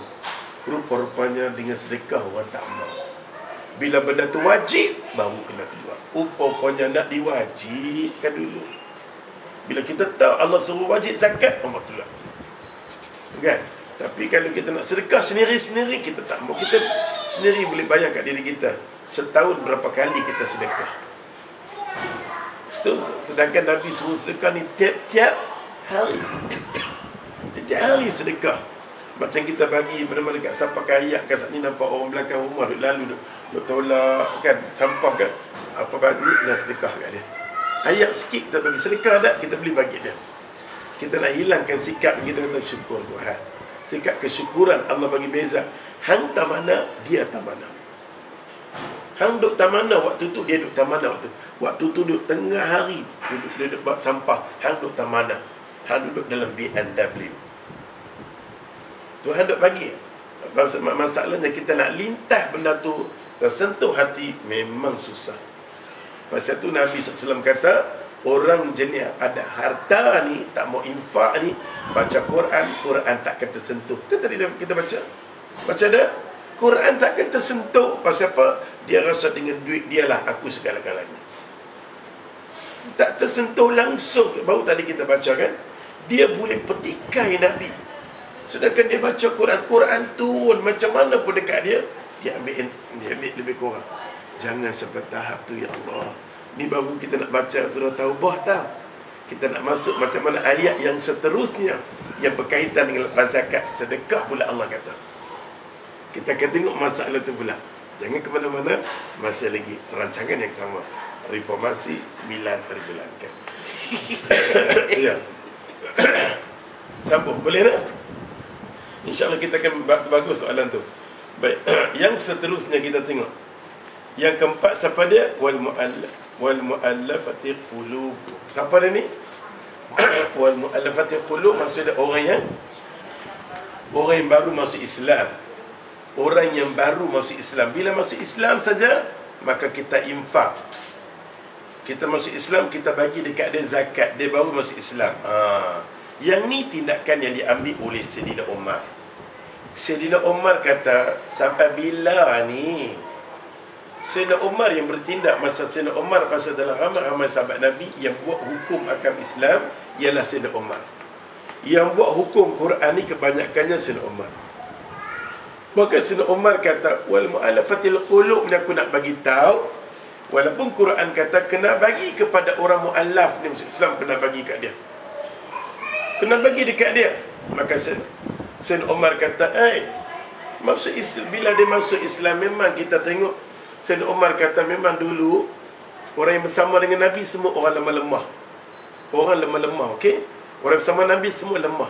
Sampai Nabi suruh sahabat-sahabat Nabi kaya bantu mereka. Bantu orang lemah. Pasal mereka masuk Islam, mereka kena tekan lemah. Tolong mereka, bantu mereka, tolong mereka, bantu mereka, tolong. Memang berterusan tolong mereka. Bila main tang kerajaan apa nama, bila mana orang Islam ada kerajaan, maka Sayyidina Umar kata tak perlu lagi kita bagi kepada orang yang masuk Islam. Mula-mula saja kita tolong dia. Tapi kalau dia masuk Islam, dia berkemampuan, tak payah. Tapi kalau dia masuk Islam, kita tengok memang dia lemah, dia memerlukan muqaddimah, perlu kita tolong, dia tolong. Selepas pada tu perlu lagi untuk keluarkan zakat kepada orang masuk Islam. Maka wal mu'alafatil qulub, terjemahan ni kita lebih suka kepada cara Sayyidina Umar bertindak. Sayyidina Umar bertindak mengatakan ya kita kena bagi. Kadang-kadang kita nak kata ayat ni ayat umum, dia pasal rumah jiran saya tu lawyer tu masuk Islam, nak bagi zakat kat dia. Dia lawyer. Menunjukkan mula-mula ya kita tolong dia. Kadang-kadang kita tengok segi nak bagi duit, mungkin dia ada benda lain pula. Oleh sebab tu Sayyidina Umar kata orang masuk Islam ni lemah sangat-sangat. Dia nak bangun diri dia pun tak boleh, dia nak tu pun tak boleh, nak tak boleh. Pada masa tu, ya Allah, ya Tuhan, kita tolong dia. Kita tolong dia sampai dia bangun sendiri, stop. Kita tak perlu bagi berterusan dekat dia. Bukan dengan arti kata orang masuk Islam, kita bagi. Masalahnya, ulama kata, ni wal mu'allafatil qulub, kita satu hati dia. Bolehkah hati disatukan? Kita satu masalah, orang kata pada segi visi dan misi dia, boleh disatukan oleh Allah Ta'ala. Boleh faham ayat ni? Maka macam Sayyidina Umar, dia tak bagi kepada orang yang masuk Islam ni kalau kuat. Dia bagi yang lemah. Daripada kuat, stop. Clear tak? Okey, sambung ayat yang seterusnya. Wa fi riqabin. Apa maksud wa fi riqabin? Apa dia? Hamba kalau kita tengok setengah negeri ada lagi. Walaupun setengah ulama menafikan tak ada hamba dah. Maka yang ni kita nak kata bagi zakat kat orang ni tak ada dah. Orang masuk Islam ya masih lemah ada lagi. Tapi wa fi riqabin setengah ulama kita tak ada dah. Tapi setengah pendapat mengatakan ada. Orang dulu kita tengok dia pemarah. Salah satunya orang Quraisy marah dekat Nabi nak menghilangkan perhambaan. Betul tak? Nabi nak menghilangkan perhambaan. Sahabat Nabi yang ditarbiahkan oleh Nabi berusaha untuk menghilangkan perhambaan. Siapa dia? Abu Bakar radhiyallahu anhu. Duit Abu Bakar menyelamatkan semua manusia di Mekah termasuk Bilal. Totally duit siapa? Duit Abu Bakar. Wa fi riqabin maksud dia hamba. Tak mau Nabi kata hilangkan hamba kalau boleh. Pasal orang dulu kalau sekiranya kita kata ustaz hutang dengan JKKK. Ustaz hutang dengan dia. Mai satu masa kita tengok mai satu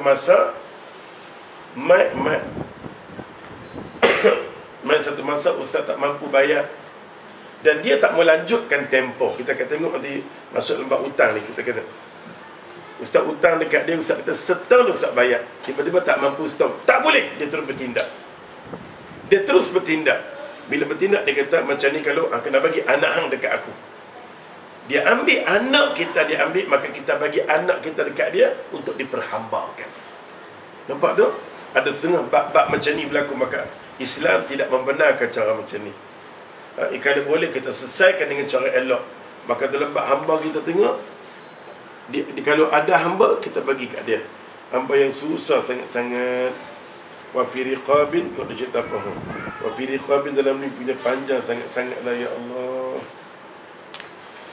Sebagai contoh kita tengok dalam Quran ni banyak sangat dia cerita berkenaan dengan apa nama orang-orang yang jadi hamba. Sebagai contoh adalah hutang. Tuhan kata kalau sekiranya ustaz hutang dengan JKK setahun, ustaz kata ustaz bayar. Tiba-tiba ustaz kata kat dia kalau boleh hang lanjutkan tempoh. Dia kata tak boleh dilanjutkan tempoh. Maka apa dalam surah Al-Baqarah, ke surah yang lain kita tengok yang mana Allah Subhanahu Wa Taala cerita dekat kita. Sebelum tu ustaz masuk dalam bab hutang nantilah. Maksud dia kalau orang yang orang yang hutang pun kita kena buat keluar kat dia zakat. Okey? Nanti ustaz masuk bab hutang. Yang paling penting ustaz nak cerita dekat sini hamba Tuhan ni kita tengok dalam ayat Quran banyak sangat-sangat. Mari ustaz nak baca dekat ayat yang penting-penting dia. Sebagaimana dalam surah An-Nisa Allah Subhanahu Wa Taala kata, hai orang-orang yang beriman, janganlah kamu dia kata solat, dia kata sedang kamu dalam keadaan mabuk sehingga kamu dia kata mengerti. Yang ni ayat dia nak kata ayat yang berkaitan dengan wa fi riqabin. Jangan kita ambil ayat ni, kita ambil yang seterusnya, menunjukkan Allah Subhanahu Wa Taala nak cerita untuk hamba ni macam inilah. Hamba ni secara ringkas yang saya nak bagi tahu, kalau kita nampak orang tu ada hamba, orang tu susah, kita nak tolong dia. Macam mana nak tolong dia?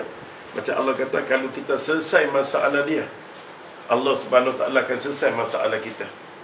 Allah akan selesai masalah kita.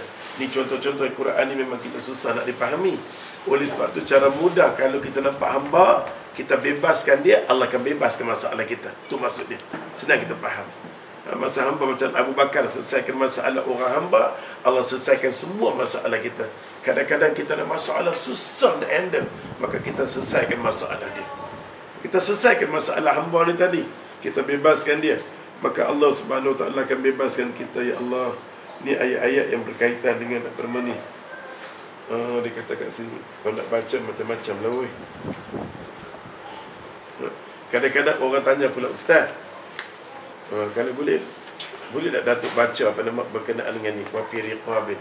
Okey, dia baca sikit leh. Dia baca berdengar. Ustaz tak dia baca tak?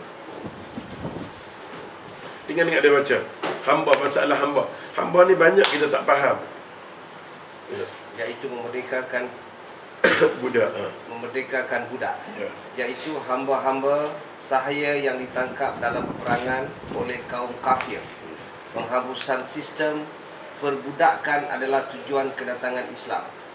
Oleh kerana itu, orang-orang yang hendak memerdekakan budak berhak mendapatkan zakat. Bahkan syariat Islam menetapkan dalam beberapa saksi. Berarti saya menunjukkan apa nama? Orang yang dibebaskan tadi ni, dia berhak untuk terima zakat. Faham tu? Hamba tadi dibebaskan. Pasal kita, okey, sambung. Oleh kerana itu, orang yang hendak memerdekakan budak, bahkan syariat Islam menetapkan dalam beberapa saksi hukuman Ya. dapat ditebus dengan Ya. memerdekakan Okey. budak. Ulang balik ayat tu. Bahkan syariat Islam menetapkan dalam beberapa saksi hukuman dapat ditebus dengan memerdekakan Kita budak. berhadapan dengan satu hukuman yang berat. Untuk apa nama? Untuk nak selesaikan masalah kita kena ada saksi layan tu layan ni lah. Kita dengan memerdekakan dia, maka kita terlepas daripada tu. Kita merdekakan dia. Okey, baik, sambung. Al-Quran datang dengan syariat ini ketika perbudakan itu marak dan dapat diperoleh dengan berbagai macam cara. Pada masa itu, orang yang memberikan hutang apabila telah jatuh tempohnya Ya. dan yang berhutang tidak mampu membayarnya, Tak mampu nak bayar. maka si pemberi hutang itu boleh saja mengambil salah satu anaknya Yang ni yang berlaku peringkat jahiliah dulu, okey. untuk dijadikan budak. Ya, budak-budak tu. Demikianlah juga jika terjadi tindak kriminal, orang yang melakukan kriminal itu dapat saja menyerahkan salah satu anaknya Kan faham kan? menjadi tebusan Ya. atas kesalahan yang dia lakukan. Ya. Teruskan. Demikian juga dengan tindak pidana mencuri, sehingga yang kuat dapat saja dengan seenaknya menindas kaum yang lebih lemah dari mereka. Demikianlah perbudakan itu dapat terjadi kapan dan di mana saja saat itu. Adapun jalan kemerdekaan hanya satu, iaitu dimerdekakan dengan senang hati oleh yang majikan. Hal seperti ini tentu sangat jarang terjadi. Sistem perbudakan seperti ini juga ditemukan di Eropah, Asia dan Afrika dan Amerika. Maklumat ni bagus. Kedatangan Islam tidaklah untuk mengubah seketika sistem perbudakan ini, akan tetapi secara bertahap. Seperti halnya dalam pengharaman minuman keras yang juga tidak dilakukan secara bertahap. Minuman keras pun, daripada budak ni pun peringkat-peringkat. Hukum hamba ni pun Allah tegur dengan peringkat-peringkat macam Arab. Okay, come on. Pada awalnya Allah mengatakan, hai orang-orang yang beriman, janganlah kamu solat sedang kamu dalam mabuk. keadaan mabuk, Berarti lepas tu, sehingga kamu mengerti apa yang kamu ucapkan. dalam semayang jangan mabuk. Lepas tu Sayyidina Umar gelap-gelap. Sambung. Akhirnya datang pengharaman secara mutlak. Ya. Sesungguhnya setan itu bermaksud hendak menimbulkan permusuhan Ya.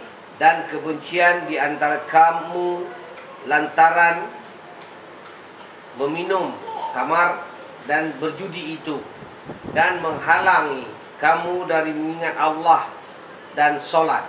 Ya. Maka berhentilah kamu dari mengerjakan pekerjaan itu. Ya.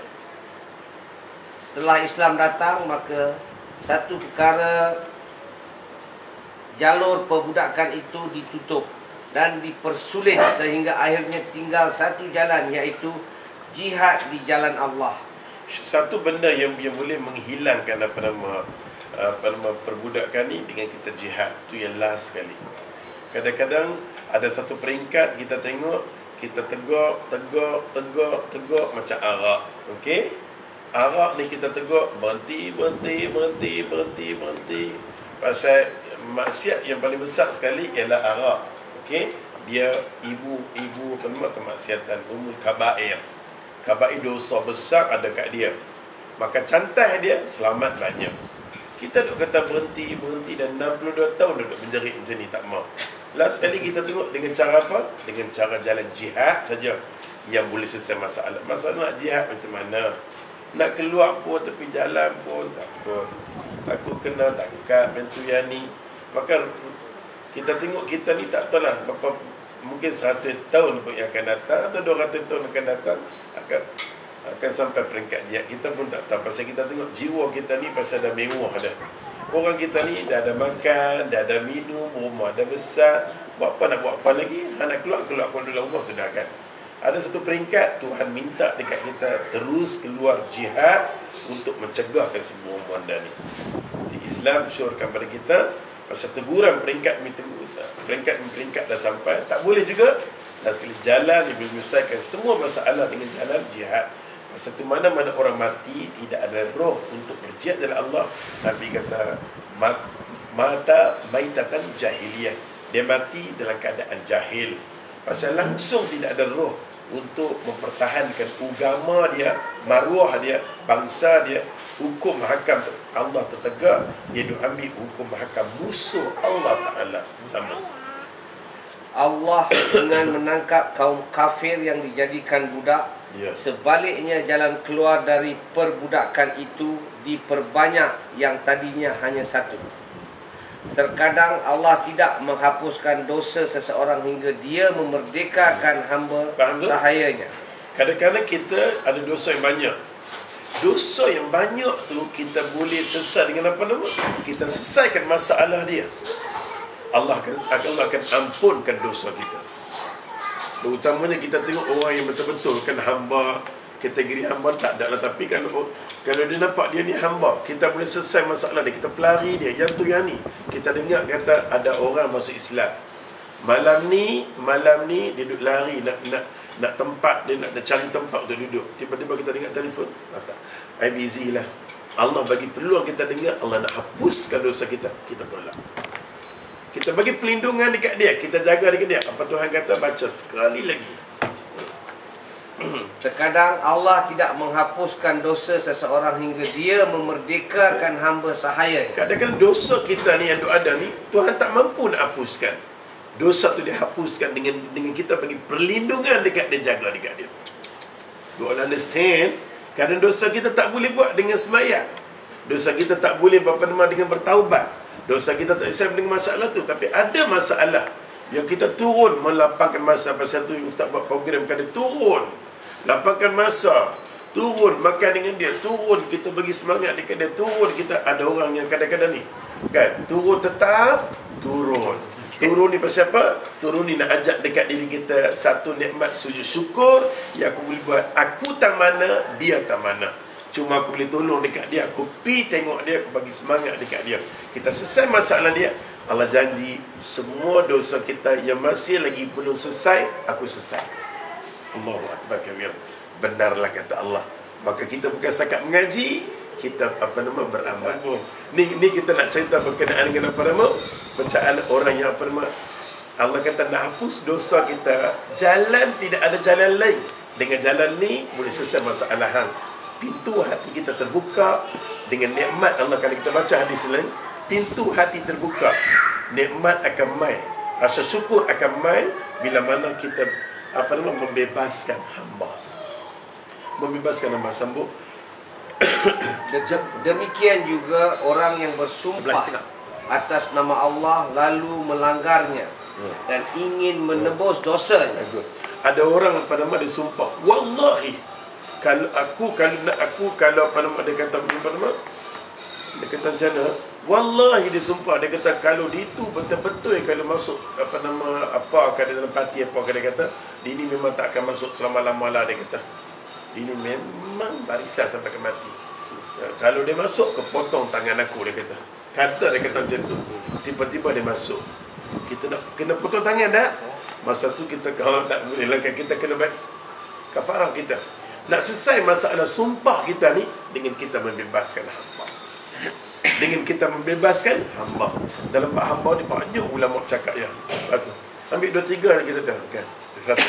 Nampak dah kelebihan besar ya satu. Ya seterusnya. Maka dia harus memerdekakan budak. Bahkan Allah sering menganjurkan bahawa salah satu amal ibadah yang besar pahalanya adalah memerdekakan Allahu budak. Akbar. Clear kan? Clear sangat. Okay, sambung. Maka tidakkah sebaliknya dengan bertanya itu dia menempuh jalan yang mendaki lagi sukar. Dia nak mendaki untuk mendapat keredaan Allah Ta'ala, nak cari ni semua ni, benda yang sukar ni mudah dia bagi nak ke situ bila mana dia bersedekah merdekakan hamba. Tahukah kamu apakah jalan yang mendaki lagi sukar itu?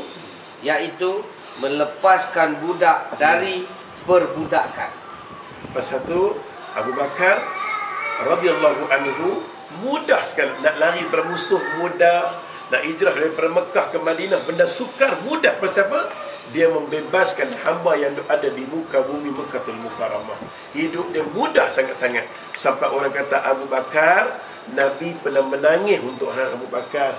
Nabi setiap kali pandang, Nabi tak mampu nak pandang Abu Bakar.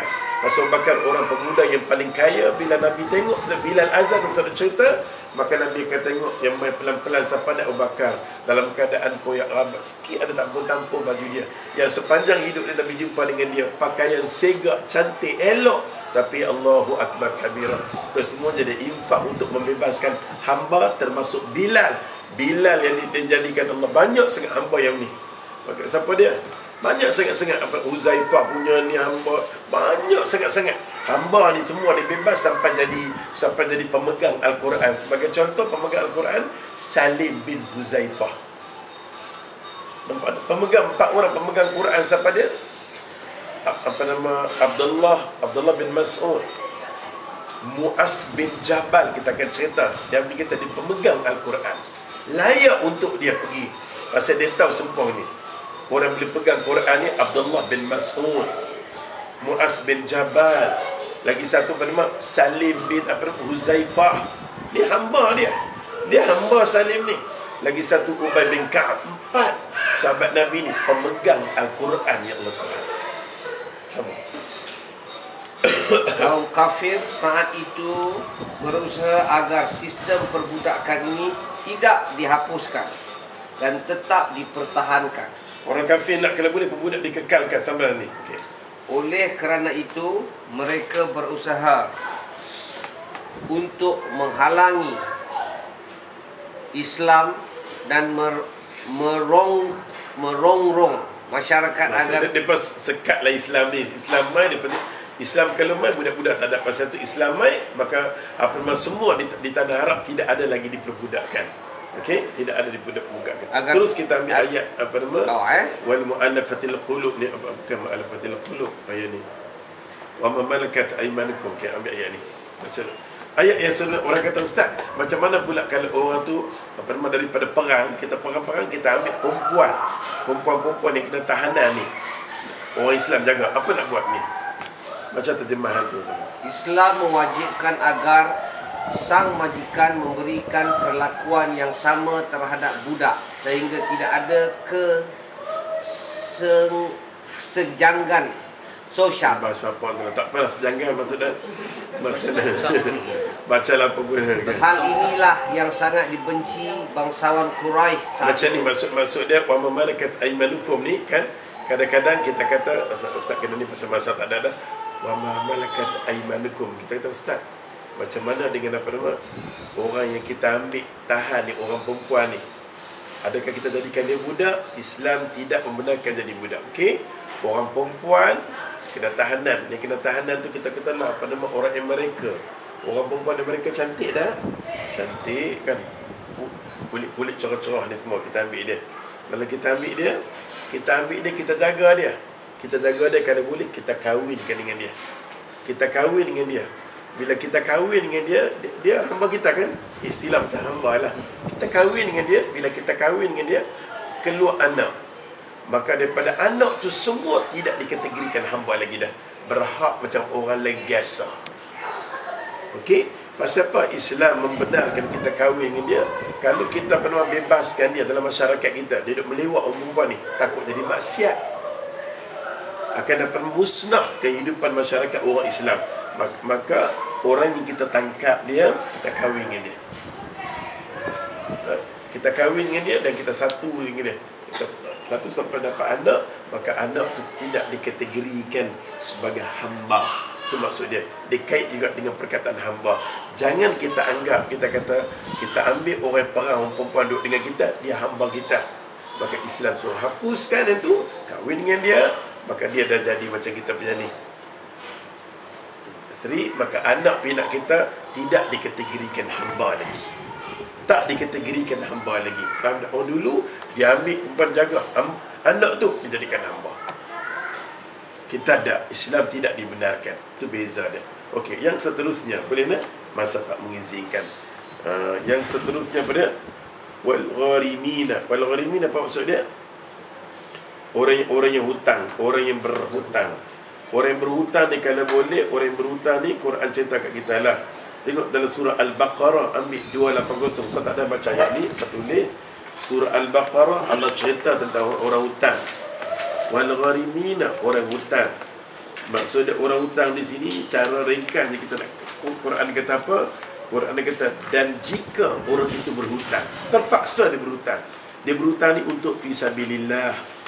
Untuk fisabilillah, untuk apa nama? Untuk menegakkan agama, untuk diri dia perlu, anak nak pergi sekolah, tak ada langsung duit ni. Dia terpaksa hutang, ya Allah Tuhan. Bukan dia hutang kerana kemaksiatan, bukan dia ambil duit ni nak berhutang, dia nak pergi tengok bola di mana, Liverpool ke apa semua, yang tu maksiat lah oi. Yang tu tak sodok bagi kat dia hutang, tak sodok bagi dekat dia hutang. Wal gharimin maksudnya orang yang berhutang dan hutang dia ada kat diri dia, tak mampu nak bayar. Dan dalam surah Al-Baqarah 280, dan jika dia kata orang itu berhutang, kata Allah Ta'ala, dalam kesukaran dia kata, dia berhutang, dia sukar sungguh nak bayar, maka dia kata berilah tangguh sampai dia kata ke lapangan. Tuhan kata, kalau dia janji nak bayar setahun, tiba-tiba tak boleh, cubalah pelanjutkan sikit, cubalah lapangkan dia sikit. Ni Quran syurkan. Maka berilah tangguh sampai dia berkelapangan. Tangguh sikit sampai dia berkelapangan. Dan dia kata, dan sedekahkanlah, dia kata, sebahagian, dia kata, kalau boleh.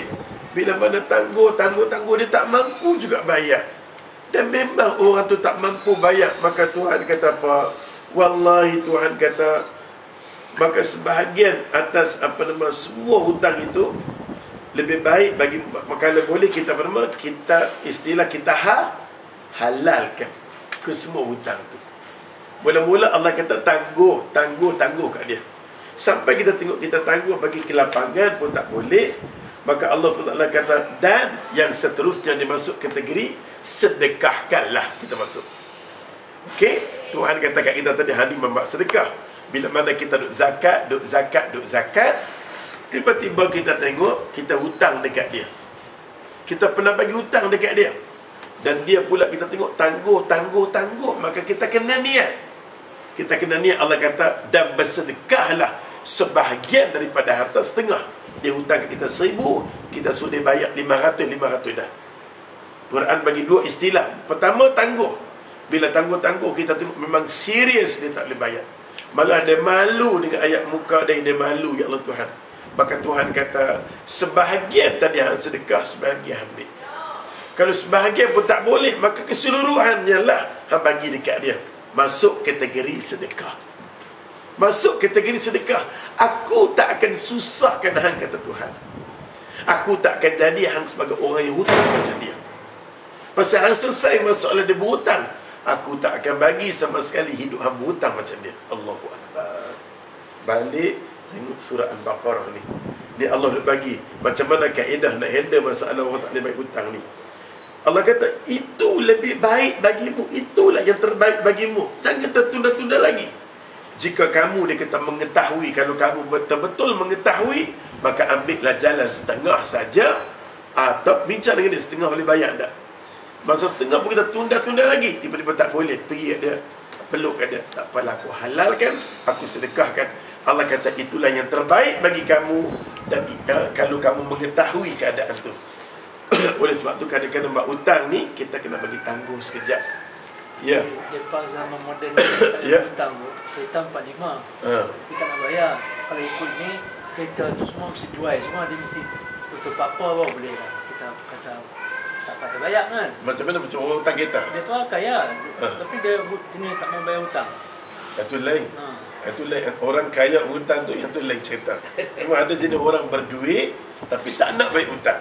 Kita tengok kedudukan dosa-dosa pergi jalan sana, dosa-dosa jalan sini, dosa-dosa kita tengok Allahu Akbar dengan apa nama kedudukan dia, dengan rumah tangga dia, yang tu lain. Yang tu dia cerita masalah hutang dia kena settle. Hutang dia kena, tapi kita Islam bagi tangguh. Islam bagi tangguh dekat dia. Tapi nampak tangguh dia apa nama, dia mampu, kita jangan halalkan dekat dia. Pasal dia orang kategori yang mampu. Ni kita cakap di sini maksud dia, orang ni betul-betul ya Allah hutang kerana fi sabilillah. Hutang ambil duit kerana anak sekolah, yang tu yang ni, dan dia hutang dengan kita. Dia memang tak ada jalan lain nak bayar. Kita pun dah renung dekat dia, tak bayar. Maka kita bagi kat dia setengah pun tak boleh. Last sekali Tuhan kata, kesemua bagi kat dia. Itulah yang terbaik. Itulah yang terbaik bagi kamu kalau kamu mengetahui. Ya. Kalau macam orang kita halalkan, tapi kita tak cakap dengan dia yang kita halalkan. Kita kena cakap dengan dia. Kalau dia pun lari tak nak jumpa dengan macam mana?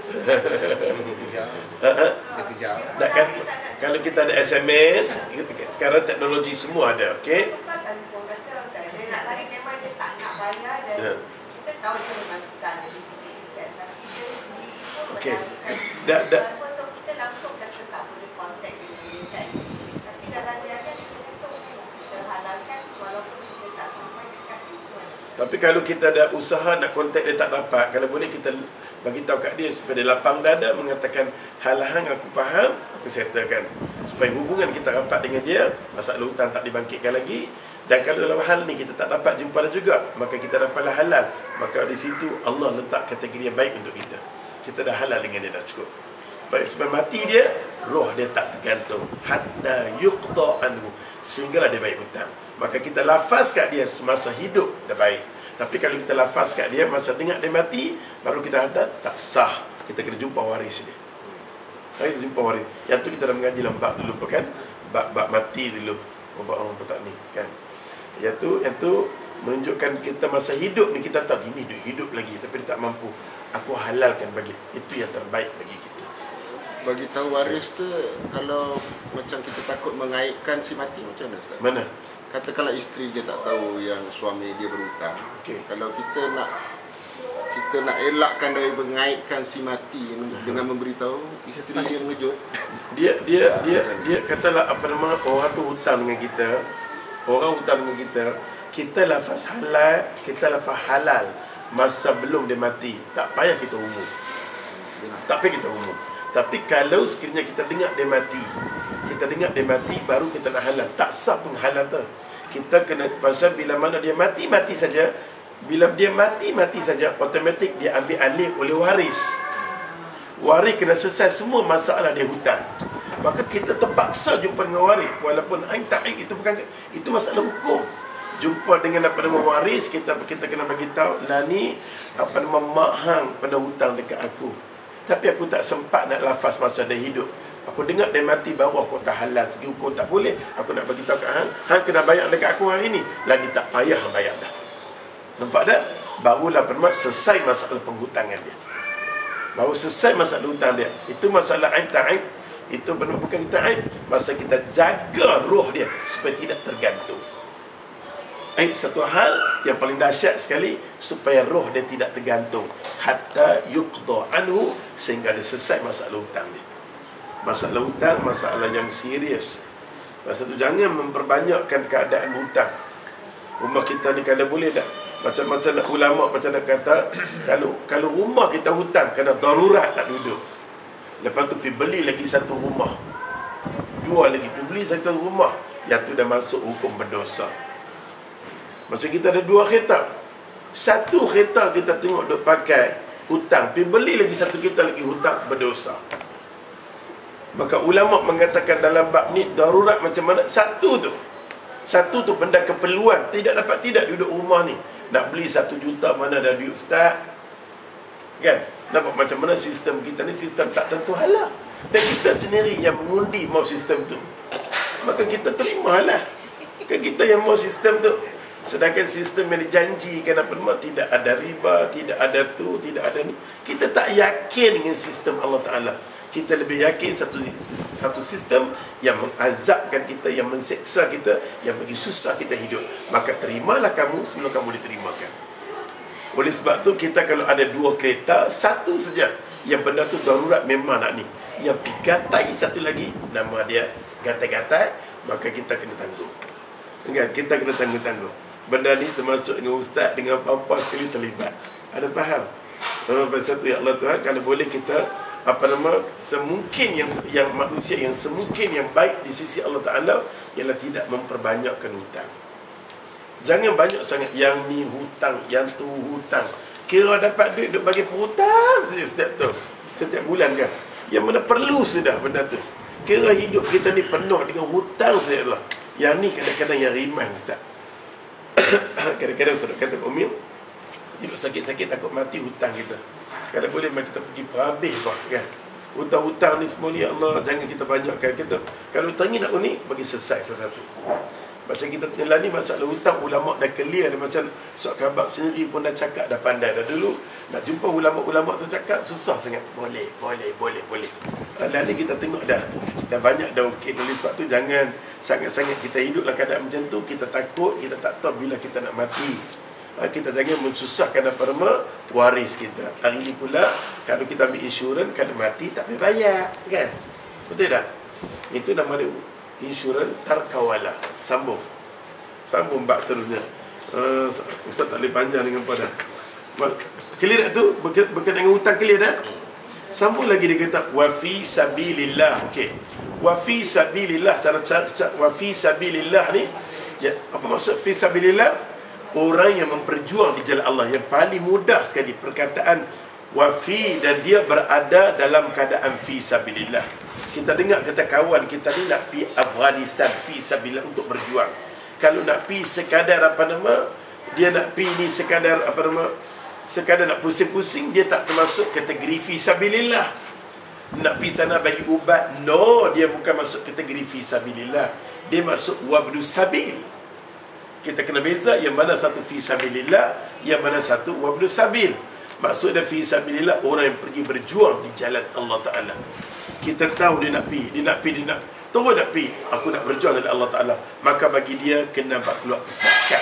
Kita bagi dia zakat. Kita bagi dia zakat sengat-sengat dengan anak siapa kan nak pergi. Nah. Ambil semua seberapa banyak boleh. Pasal dia pergi fi sabilillah, dia salah satunya untuk menegak jalan Allah Ta'ala dengan cepat. Ya.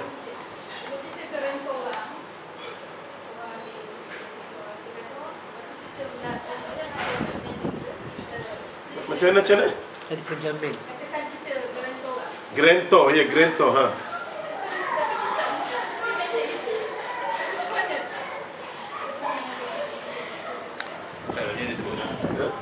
Ada. Kira dengar profesor, ada lawyer ni, bagi lawyer okey. Ini cakap putih lah kan? Yes. Yeah. Those who guarantee a loan that become due. Hutang juga kan? Hutang. Kita cakap Melayu dia, mereka yang menjamin hutang. Bila hutang tu kena dibayar. Tanggungjawab tu dia lah. Tuan dia boleh minta. Maksud dia dalam bab ni dia kena naik, dia masuk kategori hutang. Agama kata macam ni, orang yang hutang, maka dia jadi penjamin orang tu, dengan arti kata kalau orang tu tak mampu bayar, dia nak bayar. Tu maksud dia penjamin. Betul tak? Apa maksud Ustaz? Maksud dia kata aku lah nak jadi penjamin, hang tak apa, boleh nama aku. Tapi kalau hang tak mampu, aku yang mampu. Apa maksud Ustaz? Maka sebab tu benar-benar kita kita termasuk kita beli hutang dan kita kena bayar hutang. Kita kena bayar hutang. Dalam bab ni kita boleh terima zakat. Boleh terima zakat. Okey, lagi sekali. Ya. Kontingjen lagi.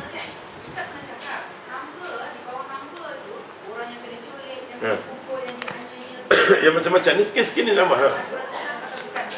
Lah ni maksud dia zaman Rasulullah tak ada lolon macam tak ada. Lah ni masalahnya sekarang ulama mentakdirkan dia ni masuk kategori mana? Dia masuk kategori hutang juga. Tapi hutang dalam bab ni dia tenaya. Bila walaupun dia pendapatan dia dekat 30,000 sebulan, tapi dalam bab ni dia tenaya, katalah dia kena bayar lebih kurang dekat 30,000 katalah. Dia gaji dia boleh bayar. Tapi berhak dia terima zakat, dia berhak terima zakat. Dia termasuk kategori orang yang berhutang. Dia termasuk kategori orang berhutang. Naim sama, masuk dalam tu lah sama. Dia masuk dalam 8 tak mana? Hutang. Faham tak? Dalam buku ni dalam bahasa Inggeris kan? Ini Ibnu Katsir. Ibnu Katsir terjemah mengatakan penjamin tu sendiri, kalau orang tu tak bayar, pasal dia kena bayar, pasal dia menjadi penjamin, maka dia kena bayar. Bila mana dia kena bayar, maka dia termasuk kategori orang yang berhutang, maka dia boleh terima zakat. Faham tak? Di kalangan kita kalau ada penjamin yang mana orang tak mak, maka kita bagi tak, aku jadi penjamin lah, kena layak, semua pergi bayar zakat ke dia. Boleh tak? Faham? Okey, sambung.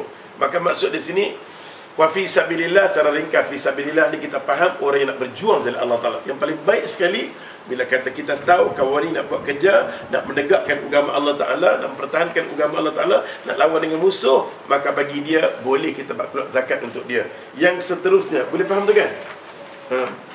Yang seterusnya apa dia? Musafir. Wa bani sabil macam ni. Bani sabil macam ni. Wa bani sabil, katalah bermak wa bani sabil, kalau semua orang faham wa bani sabil the best. Wa bani sabil ni orang yang bermusafir. Kita bermusafir di London. You all know where London? Okay. Kita pergi di London. Bila kita sampai di London, boleh tak orang nak bagi zakat dekat kita? Boleh, pasal kita kategori orang yang bermusafir di situ. Pasal apa? Orang yang bermusafir, Ustaz, orang yang pergi London ni, Ustaz, orang kaya. Orang tak pergi London, orang tak kaya. Tapi Allah sendiri menetapkan orang tu boleh terima zakat. Kita nak kata apa? Pasal Allah kata kemungkinan macam-macam boleh berlaku dekat dia. Kemungkinan dia masuk di hotel, tiba-tiba dia masuk bilik hotel, beg duit dia hilang. Beg duit dia hilang, semua dah hilang dah pada masa tu. Maka dia boleh terima zakat dah? Boleh. Pasal kemungkinan tu ada pada diri dia. Dia susah kan nak berjalan ke yang tu, yang ni ke apa semua tu. Maka kita boleh dipermudahkan bagi dia. Kan dia tak mau terima pun tak apa. Tapi golongan orang yang bermusafir ni, wabni sabil, dia berjalan, boleh orang sedekah dekat dia dah. Pasal nak berjalan. Pasal Ustaz, dia nak berjalan tapi dia nak berjalan tengok konsert tu, tak boleh lah. Wabni sabil ni maksud dia benar, siru fil ardillah. Allah kata, berjalanlah di atas muka bumi aku, berjalan-jalan tengok-tengok dan kebesaran aku. Boleh. Maka kita berjalan, kadang bawa keluarga kita pergi Bali. Kan? Kita berjalan saat ni bawa pergi London, bawa pergi pula apa nama Tokyo, bawa pergi pula China tu sudah apa ke, bawa pergi pula apa nama Hong Kong, Korea. Boleh tak?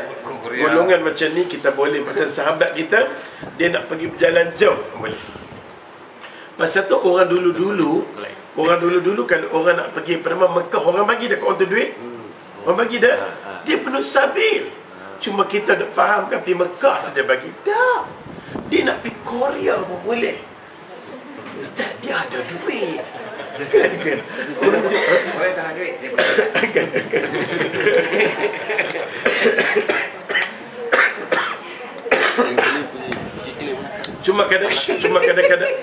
Cuma kadang-kadang kita duk fikir kata, Ustaz, dia pergi Mekah ni Ustaz, kerana agama tu kita bagi duit. Tapi dia pergi Korea ni tak seronok ni salji. Di situ apa nama? Allah kata siru fil ardillah. Kalau dia keluar kata ya Allah, aku bermusafir karenamu dapat pahala. Kerana dia berkeluar bertengok salji kebesaran Allah. Rupa-rupanya salji yang ada dalam peti ais tu boleh main tak sejuk lagi. Di situ dia berfikir tentang kebesaran Allah. Dalam salji ni pula ada ikan. Dalam salji kita tengokkan National Geographic, ada pula jenis apa nama kita beruang yang putih tu. Dia boleh masuk lagi dengan keadaan suhu bawah daripada kau dengar. Dia apa ni? Di situ Tuhan kita cuba tengok kebesaran aku. Tang sini pun ada manusia. Tang sini pun ada orang duduk. Kan kalau kita fikir logik, siapa lah nak duduk tang sini nak ketua sini apa nak. Tapi kita pergi tang sana, kita fikir kebesaran ya Allah ya Tuhan, ya Allah Tuhan. Inilah kebesaran nikmat, maka kita dapat pahala. Kita fahamkan orang musafir, kita fahamkan, maka orang yang bermusafir memang orang Melayu kita duduk pergi Mekah kita bagi. Kalau orang nak pergi kita dengar kata dia nak pergi tengok anak dia lah ni. Kata pun kita berdoa dekat dia, kita nak bagi kat dia sikit pun boleh. Dia boleh terima zakat dah, dia boleh terima zakat. Dia terima zakat. Lepas ni kita kita tengok kita nak lepas pada ni orang tanya, ustaz, zakat saya nak bagi dekat mak saya, dekat abang saya, adik-adik, ini semua akan datang kemudian. Saya kata okey, kita selesai ayat ni dulu dan kita faham maksud Allah Ta'ala nak selesai dengan masalah apa nama Puak Badui yang jahat tu. Dengan siapa nak bagi? Allah jawab dengan orang ni Nabi tak pernah bohong. Ada syarat ni Nabi bagi. Nampak tak? Maka ayat ni diturunkan untuk membela Rasulullah sallallahu alaihi wasallam. Maka Allah Subhanahu wa taala kata lagi sekali, faridatan minallah, aku yang mewajibkan, bukan Muhammad wajibkan. Benda 8 orang ni aku yang mewajibkan. Kalau orang bermusafir tu dapat, sudahlah, hang jangan fikirlah dia kaya ustaz. Jangan fikir macam ini hak aku. Macam orang apa nama? Macam orang yang duk kutip Amil tu. Dia kaya ustaz. Dia JKK orang kaya. Isteri dia pula kontraktor ustaz. Kaya. Tapi Allah kata kena bagilah. Faridatan minallahi. Allah kata aku yang wajibkan bagi kat mereka. Hang nak kata apa kat aku? Pasal kita tak boleh pakai logik otak kita. Yang mana Allah susun untuk lapan ni, untuk mereka ni pergi bagi. Zakat kita pergi bagi kat mereka ni. Faridatan minallahi. Menunjukkan fisabilillah tadi pun kita boleh tengok. Termasuk ni kita jemaah ni. Fisabilillah macam nak buat sekolah agama, fisabilillah. Okey? Nak buat madrasah, fisabilillah. Nak buat masjid, fisabilillah. Tu maksudlah kategori tadi. Walaupun tak ni. Maka Allah kata faridatan minallahi. Aku Tuhan yang mewajibkan sebahagian saja harta hampa. Aku tak ambil harta hampa banyak, Tuhan kata. Min perkataan min sikit sangat. Berapa sangat apa nak bagi kat aku? Berapa sangat peratus membagi kat aku? 25% kan? Yang bakal keluar zakat harta hampa 25%. Aku tak zalim, Allah kata. Yang selebihnya lebih pada apa nama 90 lagi hampa ambil lah untuk hampa. Sikit sangat aku nak sentuh harta hampa ni supaya aku tak mampu tenggelam dengan dunia. Tu je. Allah zalim dah? Allah tak zalim. Allah faridah tak? Aku sikit nak ambil daripada harta hampa ni bagi ke aku. Wallah aku dengan nama Allah aku ni, kata Tuhan, alimun, aku maha mengetahui, aku bijaksana, aku susun benda macam ni. Sami'na wa ata'na. InsyaAllah kita rasa cukup kot takat ni. Bulan depan kita nak masuk lagi penyusunan strategi dia berkenaan dengan zakat. Kalau boleh buat zakat ni bagi peluang ke Ustaz cakap masalah mukadimah ni dulu, boleh tak? Sebelum kita masuk adik, kalau kita masuk laju pun kita tak tahu mukadimah ni pun dia jadi. Ini tafsiran yang paling ringkas dalam dunia. Kan? Kalau mai pula tafsiran lain bagi contoh-contoh banyak, jadi pun dah cukup dah. Pasal kita nak masuk hadis. Kita nak masuk hadis, kita akan tengok macam mana sahabat Nabi hantar sahabat Nabi hantar sahabat dia pergi jumpa dengan orang kaya, pergi usik dengan orang kaya yang pandai benda macam ni. Tak lain dan tak bukan siapa dia? Abu Bakar. Kita nak tengok macam mana otak Abu Bakar.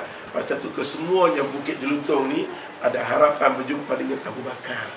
Ada harapan berjumpa dengan Abdul Rahman bin Auf. Ada harapan berjumpa dengan Muaz. Kesemua kita ni sa'id. Kan kesemua ni Allah Tuhan. Masa tu pada masa Umar, macam Nabi kata, wallahi, kesemua yang jenis kaya ni adalah keturunan daripada sahabat aku. Keturunan Nabi yang kaya-kaya ni kita akan dapat berkumpul dengan mereka. Kita berkongsi orang yang kaya ni, macam Ustaz kata, kita akan sampai satu tajuk, nikmat yang paling besar Allah bagi pada orang kaya. Dalam banyak-banyak manusia, Allah bagi peluang kita duduk di Bukit Jelutong, orang yang ada duit. Orang masuk di sini, orang kata dia patut ili. Ada faham? Kita pun kata ili kan. Oleh sebab tu manusia dia sebut ni kumpulan ni ustaz, ni kumpulan tu ustaz, ni kumpulan ni. Maka kita ya Allah di tempat ampun ya Allah Tuhan akan mendatangkan kerahmatan daripada Allah. Kita nak tengok, nak cerita macam mana orang-orang ni yang diangkat martabat dari sisi Allah Ta'ala. Pasal tu kita kata, Tuhan aku rasa syukur, aku ni kategori yang agak ada lah duit sikit. Nak kata banyak pun tak ada, tapi Alhamdulillah ada untuk diri dan boleh share pada orang lain, boleh derma ke orang lain. Aku masuk kategori yang bagi nikmat dekat aku. Sesungguhnya nikmat yang bagi dekat aku bersama-sama dengan Nabi kata rahmat Allah Ta'ala. Sampai sini dulu. Yang baik semua datang daripada Allah, salah silap daripada kalimah sendiri. Kita sudahi dengan tasbih kifarah dengan surah Subhanakallah, asyhadu an la ilaha illa anta, astaghfiruka wa atubu ilaik. Alhamdulillah. Bismillahirrahmanirrahim.